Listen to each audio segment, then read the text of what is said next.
بسم اللہ الرحمن الرحیم۔ ایک بزرگ اور بچے کا آنکھیں پگو دینے والا واقعہ۔ حضرت فضیل بن عیاض رحمۃ اللہ علیہ نے فرمایا کہ میں نے ایک لڑکے سے صبر و استقامت کو سیکھا۔ ہوا یہ کہ ایک بار میں مسجد گیا تو دیکھا کہ ایک عورت اپنے گھر کے اندر اپنے بیٹے کو مار رہی تھی اور وہ چیخ رہا تھا۔ بچہ دروازہ کھول کر بھاگا تو اس کی ماں نے اس پر دروازہ بند کر دیا۔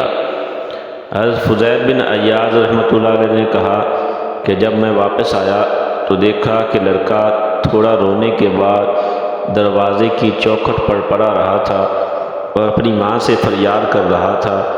کچھ دیر ماں کا دل گھبرایا تو اس نے بچے کے لیے دروازہ کھول دیا۔